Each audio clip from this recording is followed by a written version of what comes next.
Title: I told my daughter to apologize to her husband after she cheated and added, "If your mother ever did that, I'd walk out." My wife laughed with a mouthful of cake and said, "Then you should have left me after the first convention start." I told her to apologize. My daughter said it like a sermon, calm but firm. "If your mother ever did that, I'd walk out." I expected a reaction, a flinch, a sigh, maybe even tears. Instead, my wife laughed, a mouthful of cake, crumbs dusting her lips like glitter. "Then you should have left me after the first convention, 27 years ago." I froze. The words hit, sharp and precise. My daughter didn't flinch, didn't react. Silence. Just the hum of the refrigerator and the soft clink of cutlery. That's when I realized they'd known.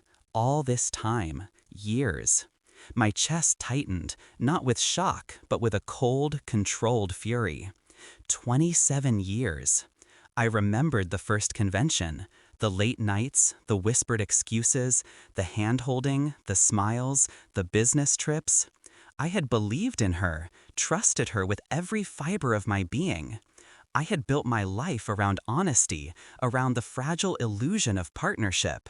They had shattered it, silently, meticulously, like predators testing their prey. The first real hint came months ago. A canceled meeting here, a subtle lie there. At first, I brushed it off. I wanted to be wrong. But doubt crept in, slow and insidious. Then, a forgotten phone, a slip of a name, a hotel receipt tucked in an old coat. The puzzle pieces didn't lie.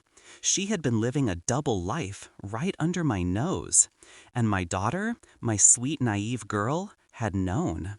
She had protected her. I didn't explode. I didn't yell. I started to watch, to listen, to collect. Quietly, over weeks. I followed patterns, noted times, recorded conversations with cameras I installed discreetly, accounts I opened in secret. Every move, every detail, every betrayal cataloged. The intelligence was intoxicating. For the first time in years, I felt in control. I built my plan like a chess master, each piece set meticulously. I wasn't going to confront them with anger. I was going to confront them with inevitability. I traced finances, intercepted emails, dug up old receipts, and cross-checked stories. I bought a small, anonymous company to control assets they thought were untouchable. Every detail fed into a larger, inescapable trap.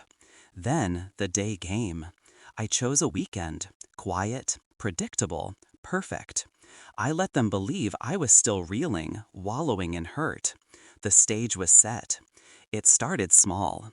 A notice here, a subtle legal letter there. They brushed it off. Then the accounts froze. The property titles shifted. The bank called. Their allies suddenly turned cautious. My daughter's husband got an unexpected call confirming what he had only suspected. And my wife? She got an anonymous package, photos, receipts, and a ledger detailing decades of lies. I didn't watch from the shadows. I stayed within reach. The first confrontation was silent. A knock on the door, a stranger delivering documents. Their confusion turned to panic. My daughter called, desperate, but I didn't answer. My wife called, rage simmering under faux calm. I let it burn. 3 days later, my phone erupted. 105 missed calls. I didn't pick up. I didn't respond. I waited. I wanted to see the chaos, feel the weight of the inevitability I had constructed. I imagined the fear, the whispered apologies, the frantic discussions behind closed doors. My revenge wasn't loud. It was surgical, precise, perfect. Finally, I spoke. Calm, controlled. You knew. Both of you. 27 years of knowing. And yet, you laughed in my face. My daughter's voice trembled. My wife tried to mask it with arrogance, but it cracked. I didn't shout. I didn't cry. I simply stated the facts, letting the weight of them sink in. Every lie, every betrayal, every stolen moment laid bare. The fallout was exquisite. Relationships fractured, trust evaporated, the illusions they had built around themselves collapsed like a house of cards. And I was the only one standing, untouched by their manipulations, empowered by the very patience that had seemed like submission. I didn't gloat, I didn't revel in their panic. I left it at truth. A silent exit, a final statement in motion. I was never the fool. They had underestimated the quiet strength of someone who had nothing left to lose, someone who had mastered patience, strategy, and timing.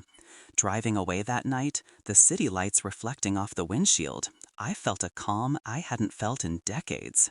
Betrayal had scarred me, but revenge had refined me.